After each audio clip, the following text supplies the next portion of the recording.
இயேசுவோடு நடப்போம். நாங்களும் எங்கள் தேவனாகிய கர்த்தருடைய நாமத்தை பற்றிக் கொண்டு என்றென்றைக்கும் உள்ள சதா காலையிலும் நடப்போம். மீகா 4:5. மனம் திருந்தி நடப்போம்.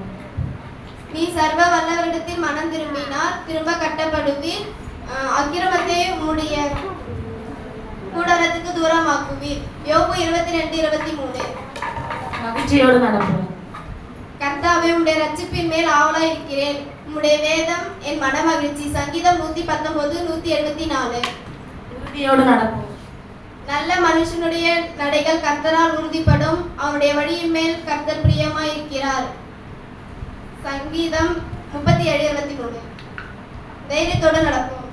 ஆதலால் நாம் இரக்கத்தை பெறவும் ஏற்ற சமயத்தில் சகாயம் செய்ய கிருபையை தைரியமாய் கிருபாசன தண்டையிலே சேரப்படுவோம்.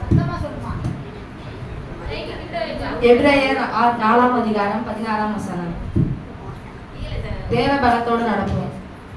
என்னை பலப்படுத்துகிற கிறிஸ்துவினாலே எல்லாவற்றையும் செய்யக்கூடும். பிலிப்பியர் 4:13. ஒற்றுமையாக நடப்போம். இதோ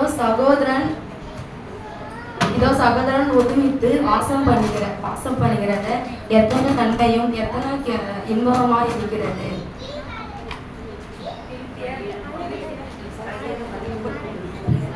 சங்கீதம் நன்மை செய்து நடப்போம். நன்மை செய்யும்படியால் உனக்கு ராணி இருக்கும் பொழுது அதை செய்யத்தக்கவர்களுக்கு செய்யாமல் இராதே.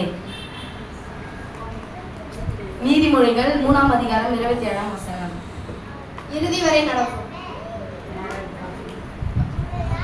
நீதியின் கிரீடம் எனக்காக வைக்கப்பட்டு இருக்கிறது. அதை நீதியுள்ள நியாயாதிபதி ஆகிய கர்த்தர் எனக்காக தந்தருளுவார். 2 தீமோத்தேயு 4:8. நாள் 1 கிறிஸ்துவ தலைமைத்துவம். நாள் 2 அபிஷேகிக்கப்பட்ட தலைவர். முன்னே நீங்கள் தேவனுடைய ஜனங்களாய் இருக்கவில்லை, இப்பொழுது அவருடைய ஜனங்களாய் இருக்கிறீர்கள். முன்னே நீங்கள் இரக்கப்பெறாதவர்களாய் இருந்தீர்கள், இப்பொழுது இரக்கப்பட்டவர்களாய் இருக்கிறீர்கள். பிரியமானவர்களே, அந்நியர்களும் பரதேசிகளுமாய் இருக்கிற நீங்கள் உங்கள் ஆத்துமாவுக்கு விரோதமாய் போர் செய்கிற மாம்ச இச்சைகளை விட்டு விலகி 1 பேதுரு 2:10 10-11. நாள் 3 அழைக்கப்பட்ட தலைவர்.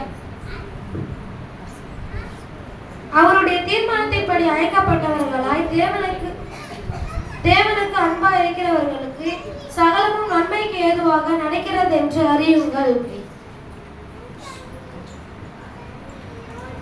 தம்முடைய குமாரன் அநேக சகோதரருக்குள்ளும் முதற் பேரானவராய் இருக்கும்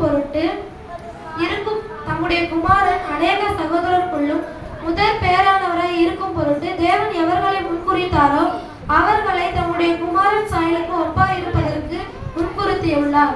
தேவன் எவர்களை முன்குறித்தாரோ அவர்களை அழைத்தும் இருக்கிறார். எவர்களை அழைத்துள்ளாரோ அவர்களை நீதிமான்கள் ஆக்கியுள்ளார். எவர்களை நீதிமான்கள் ஆக்கியுள்ளாரோ அவர்களை மகிமைப்படுத்தியுள்ளார். ரோமர் 8:28-30. நாள் 4 விசுவாச தலைவர். எபிரேயர் 11:1-2-6. விசுவாசமானது நம்பப்படுகிறவைகளின் உறுதியும் காணப்படாதவைகளின் நிச்சயமா இருக்கிறது.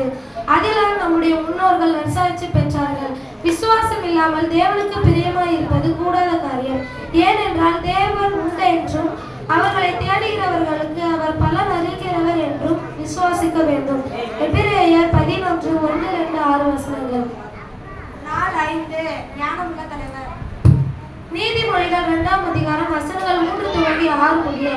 ஞானத்தை வாயென்று கூப்பிட்டு புத்தியை சத்தமிட்டு அழைத்து அதை வெள்ளியைப் போல் தேடி வெள்ளியைப் போல் நாடி புதியல்களை தேடுகிறதை போல் தேடுவாயாகில் அப்பொழுது கர்த்தருக்கு பயப்படுகிற பயம் இன்னதென்று நீ உணர்ந்து தேவனை அறியும் அறிவை கண்டடைவாய்.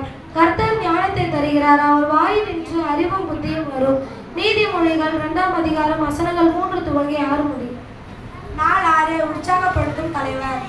சங்கீதம் 23. கர்த்தர் என் மேய்ப்பராய் இருக்கிறார், நான் தாழ்ச்சி அடையேன். அவர் என்னை புல்லுள்ள இடங்களில் மேய்த்து அமர்ந்த தண்ணீர்களின் அடியில் என்னை கொண்டு போய் விடுகிறார். அவர் என் ஆத்துமாவை தேற்றி தம்முடைய நாமத்தின் நிமித்தம் என்னை நீதியின் பாதையில் நடத்துகிறார். நான் மரண இருளில் பள்ளத்தாக்கில் நடந்தாலும் பொல்லாப்புக்கு பயப்படேன். தேவரீர் என்னோடு கூட இருக்கிறீர். உமது கோலும் உமது தடியும் என்னை தேற்றும். என் சத்துருக்களுக்கு முன்பாக நீர் எனக்கு ஒரு பந்தியை ஆயத்தப்படுத்தி என் தலையை எண்ணெயால் அபிஷேகம் செய்கிறேன். என் பாத்திரம் நிரம்பி வருகிறது. என் ஜீவனுள்ள நாளெல்லாம் நன்மையும் கிருபையும் என்னை தொடரும். நான் கர்த்தருடைய வீட்டிலே நீடித்த நாட்களாய் நிலைத்திருப்பேன். சங்கீதம் 23. நாள் 7 நெருக்கடி கால தலைவர். சங்கீதம் 32 வசனங்கள் 4 துவங்கி 6 முடிய. இதற்காக சகாயம் கிடைக்கும் காலத்தில் பக்தி உள்ளவன் எவனும் தம்மை நோக்கி விண்ணப்பம் செய்வான். அப்போது மிகுந்த ஜலப்பிரவாகம் வந்தாலும் அது அவனை அணுகாது. கர்த்தாவே, நீர் என் மறைவிடமாய் இருக்கிறீர். என்னை நீர் இக்கட்டுக்கு விலக்கி இரட்சணிய பாடல்கள் என்னை சூழ்ந்து கொள்ளும்படி செய்கிறேன். நான் உனக்கு போதித்து நீ நடக்க வேண்டிய வழியை உனக்கு காட்டுவேன். உன்மேல் என் கண்ணை வைத்து உனக்கு ஆலோசனை சொல்லுவேன். சங்கீதம் 32 வசனங்கள் 6 துவங்கி 8. நாள் 8 சேவக தலைவர். மத்தேயு 7ஆம் அதிகாரம் வசனங்கள் 26 துவங்கி 28 முடிய. உங்களில் எவனாகிலும் பெரியவனாய் இருக்க விரும்பினால் அவன் உங்களுக்கு பணிவிடைக்காரனாக இருக்க கடவன்.